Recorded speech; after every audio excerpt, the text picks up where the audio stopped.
Scotland will be looking for a confidence-boosting performance against Romania before that must-win game against Ireland. My name is Mark. Let's talk rugby.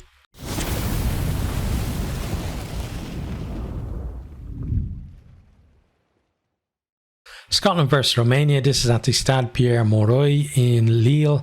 It's on Saturday, 30th of September. Kickoff is 8 p.m. BST.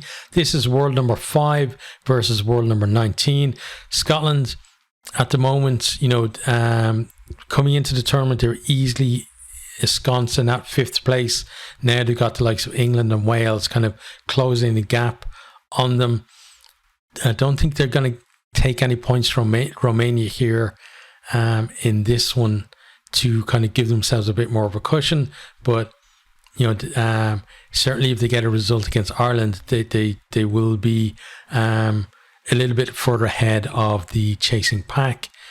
We're going to have a look at the teams now, and we're going to start with the Scotland team. So it's much change as you would expect for this one. I think of the big 3, only Ireland really went with bit more, few more frontliners than the others. But I guess for Ireland, it kind of made sense that it was the first game, and some of the players hadn't played for a while.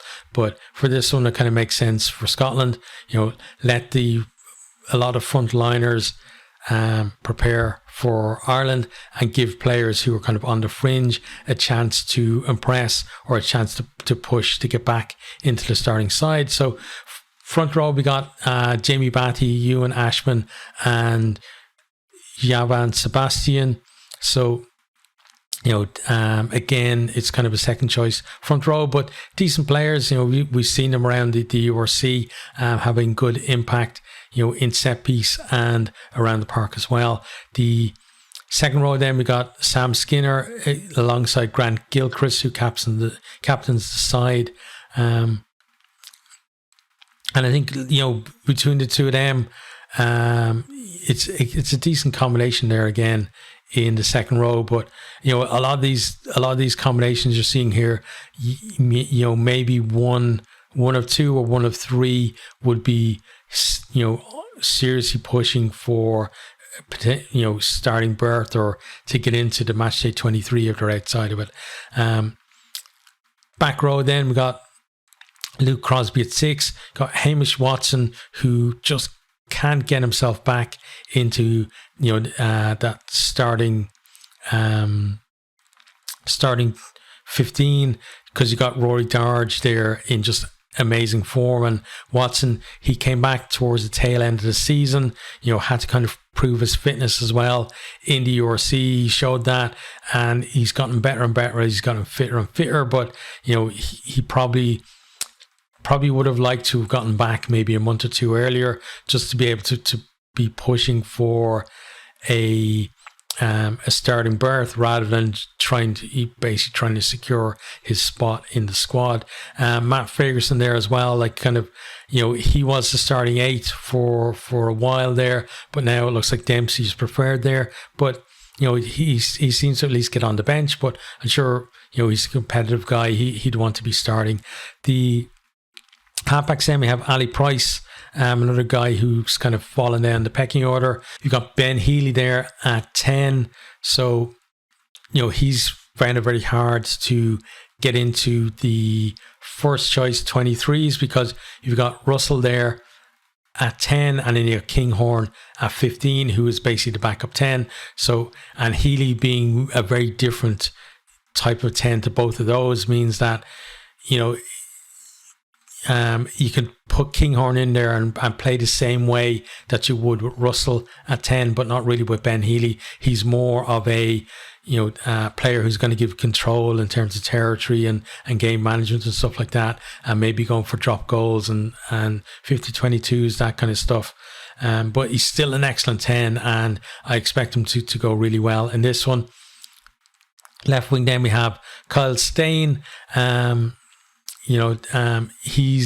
He's kind of player who, he's kind of got to the point where he's gotten a little bit ahead of Darcy Graham at the minute, but Graham could, nick that spot back from him. I think Duan van der Merwe is the one winger who's pretty much cemented in the first team at the moment. The centres then, you got Cameron Redpath and Chris Harris there. Harris, we saw him actually,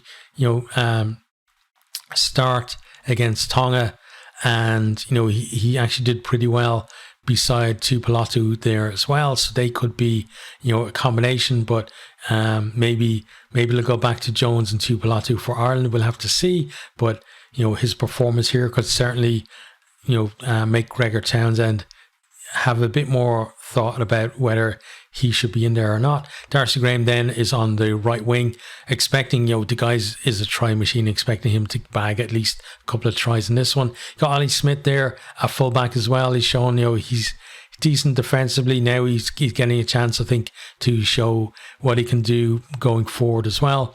Onto the bench, we have Matthews, Sutherland and Doug Pinell as the replacements. I imagine, with the likes of Doug Pinell, that, he's not going to get a whole lot of minutes, simply because I think he's going to be on the bench again for the Ireland game. They probably don't want to risk him too much, but it could be wrong. Got Scott Cummings there covering the second row. Rory Darge there, to come on if things aren't going well at the breakdown for them.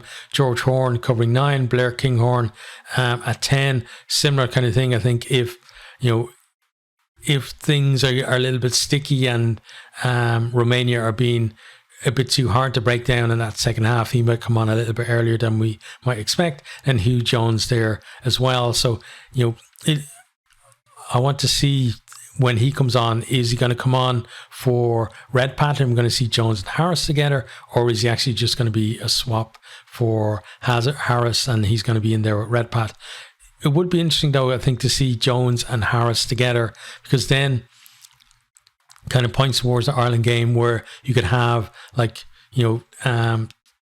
Tupolatu starting with one of these two guys and the other on the bench, maybe to come in to slightly change things up a little bit. So that is the Scotland team. Next, we're going to have a look at the Romania team. So their front row, we've got Savin, Iramescu and Guy Jones. So Savin kind of stuck out to me in the front row. For them, they had like that little patch against Ireland, not really anything against the box, but now they have another chance against a big team to prove what they can do. Second row, we got Motok and Yanku in there, so they seem to be a pretty steady combination. The back row, we got Rossus there and Chiricha, another guy who in flashes has stood out too. The backs then at 9, we got Rupanu and 10 is Konashe. The left wing then is Sikue. I'm not too sure about the pronunciation of that. Centres then we have Tangimana and Tomaine. I think is it Tomane or Tomaine? I think it's Jason Tomaine, right? But yeah, they again kind of in flashes look good. You got Lama there on the right wing, Simonescu, who is a very skillful fullback, and against Scotland might actually get a chance to actually attack a little bit, because Scotland generally give oppositions just a little bit more space in terms of counter attack, stuff like that, simply because that's what they want to do. They want to throw the ball around and really kind of stretch teams, and if the ball gets turned over, they find themselves stretched. Okay, onto the bench then we have Bardasu, Hartig and Bortilla as the front row replacements. Second row cover is Ifti Mikukes. We got Stratilla covering the back row. Got Surgui, Baldur and Onutu there finishing off the bench. So how do we think this one is going to go? Well, Romania, they've been one of the poorest teams along with Namibia in the competition. We saw Namibia get out to a surprise lead against Uruguay before losing a close game in the end. But Romania, I can't see anything like that happen against Scotland. They might kind of do what they did against Ireland and get maybe like, an early try, but there won't actually be a lead, if that makes sense, in that I think Scotland will overtake them fairly quickly and then establish themselves, as the dominant force. But Romania, they have the ability, we saw again against Ireland, that they have the ability to make things awkward for the opposition, and they might be able to do that and frustrate Scotland for a while. But I think with Ben Healy there at 10, Scotland are probably going to be playing in the right areas of the field a lot. And once the back line starts clicking, because I think that the forward pack will certainly, if they're in those positions, will give them a platform that they're going to get in, they're going to get over, they're going to get those tries. And then for Romania, it's going to be a case of just trying to cross the line themselves. But yeah, I think this is going to be a handy win for Scotland.